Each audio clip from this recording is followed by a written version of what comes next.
What's up, Cancers? This is Jesse with 44 Astro with a general tarot reading for the new moon coming up on January 11th, 111. That is definitely an activation number. It represents the Holy Trinities, Father, Son, the Holy Spirit, Vishnu, Brahma, Shiva. I look at it as a quaternity, really, because they kind of avoid the feminine aspect of it, the mother. But you could also argue that the mother is the Holy Spirit aspect, and I can agree with that. And there's a lot of evidence to support that. But Carl Jung believes it's a quaternity, and I do too. With that being said, it will be at 20 degrees Capricorn at 6:57 a.m. It will be in the 23rd mansion of the moon. This moon is all about freedom. So if there's anything you're trying to change, that's it, or get away from, this is the time, and it's a harmonious time to do it. I will put up the picture of the 23rd mansion of the moon. 23rd mansion of the moon. For Cancer ascendant, you're talking your 6th or 7th house, house of personal health, or your house of personal relationships, one-on-one relationships. You might be deciding to get free from a relationship, or you've decided, hey, I'm making a change in my health routine. Or you might decide to get a little pet. Or you have to, sadly, maybe you lost a pet, or you have to give away one of your pets, something like that. The sun is going to be in an exact conjunction, zero orb, which means it's sitting right on the moon. The sun and the moon are going to be sitting right on each other in Capricorn, exact degree. And it's going to be trining Uranus. So it's all about change, which is good. And harmonious change because it's a trine.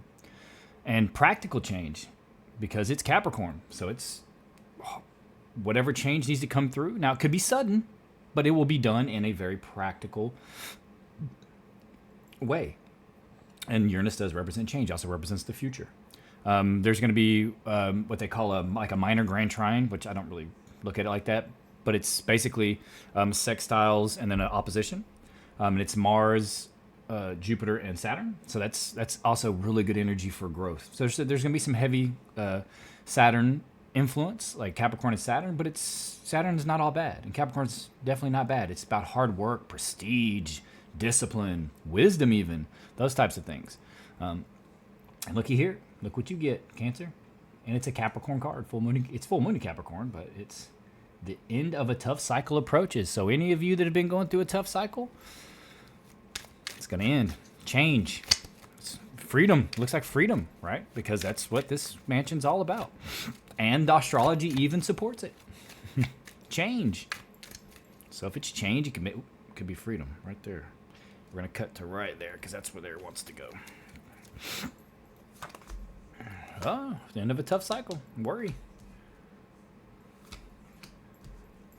Someone could be coming in, or some idea or something you had is helping you through this change. So if you're worried about money, and there's people all around, this is all court cards. There's a circle of court cards around this.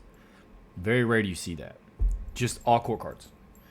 Mostly air, but you've also got water. The one thing you don't have is earth, which is interesting because that's an earth card right there, the 5 Pentacles, like worrying. You do have the moon. So there's something you can't see yet, but the outcome is good. Maybe you've planted lots of seeds. Like maybe you have lots of things you're interested in, or lots of things you're doing in order to gain opportunities or to gain more money. It doesn't necessarily look like money, but it could be. I mean, this is the main card, right? This is what you're asking about. So some of you could be worried about money. I mean, we all worry about money. Let's be real. A lot of the time, I do far more than I should. But crossing it, you have this. Could be a fire sign comes into your life, and is going to help you through whatever this is, or this is you. Maybe you're cusp Leo. Maybe you have Leo, Sagittarius, or Aries heavy in your chart, and you're like, you know what? I'm not worrying anymore. I'm moving forward fast and fearlessly. But I mean, it looks like it's people, because you're surrounded by people. You're crowned, by the King of Swords. So this could be an air sign in your life, right? Someone that has some kind of influence consciously in your life, somebody you work for or work with, anything like that. Could be family member, could be spouse, male or female. Could be you, the way you look at things very logically. You may be like truth, because that's what he's holding, the sword of truth. But you're surrounded by court cards. Behind you, looks like a fire sign child, or this is an idea that morphed into this. Something you're passionate about, they're like, now you're moving forward with it, like recent past. And in the future, this definitely could be you moving forward, offering your cup. You're offering something. Looks like you're offering something to someone, or you're offering it out to the world, like something within you.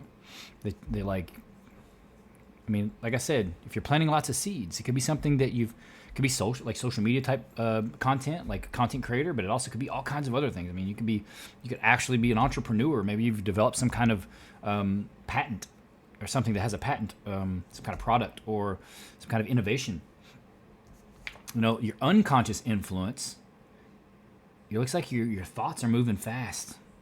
I mean, it's court cards, but the way it's coming through me right now, the way I'm explaining it, it seems just aspects of you. Like this is you moving forward with an idea. It's unconscious though, but it's an influence. It's like logic is helping you. It's hard to explain.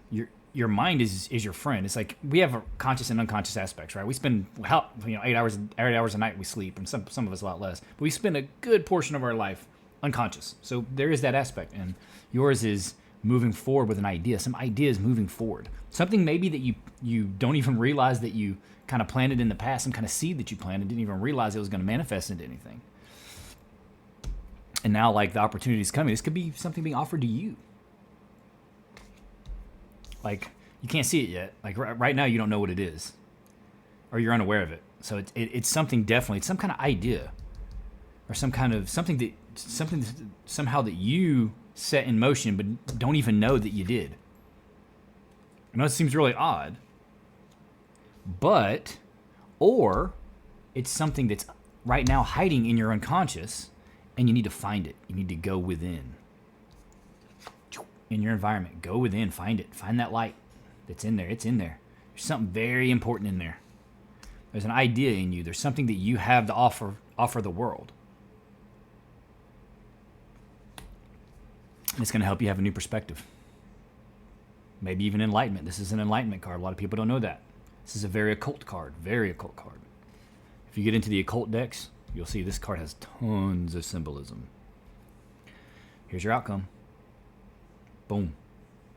Find the idea, bring it forth, offer it to the world, get what's coming to you. Get your opulence. End of a tough cycle approaches. It's looking good for you, Cancer. I feel like your readings are always good. It's like a story playing out here. There's something in you. And it could be through an interaction with certain people that whatever this is within you gets brought to light. These are both enlightenment cards. Both of them.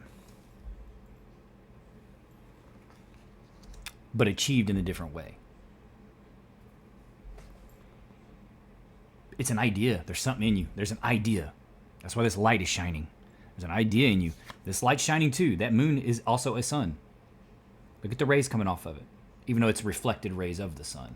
But look, it's raining down those little rays. You see those rays? If you've ever done a study on the rays, Alice A. Bailey, Theosophical Studies. I've read those books. They're very hard to read on the rays, but it's really good information if you know what to do with it. It's very, very occult, very high level occult stuff. But yeah, it's raining down. See how the dogs are like, yeah. Even the crawfish is coming out of the water to get a taste of that. There's something in there, something tasty in there. Something that's trying to be shown to you. I think the universe is trying to give you something. It's in you though. What it is, it just needs to be activated. Start really focusing on your spiritual practice. Start meditating, things like this. Find what this is, because this is good, and it's going to end your tough cycle. I mean, the tough cycle is going to end anyway, but I think there's some idea in there waiting for you, waiting to rain down upon you. It seems good to you. Okay, Cancer, that's all I have. Please consider liking, subscribing, and commenting. It does help the algorithm, especially the comments, I've noticed, at least on my end. You don't have to if you don't want to, though. I'm just grateful that you're here. Hopefully you watched a good portion of the video. These aren't really long videos right now. I intend to get back. I wanted to make a yearly video, but I didn't get to it. Didn't have the time. I'll probably do like an overall astrology for the year. And the main big thing, of course, is Pluto into Aquarius. Last time Pluto was in Aquarius was the 1700s. And what happened in the 1700s? The American Revolution. And look at what's going on in the world right now. I can't make this stuff up. It's a little bit scary. But anyway, hopefully I'll be able to make a video about that. But anyway, I'm glad you're here, Cancer, and I hope to see you here again. Happy New Year.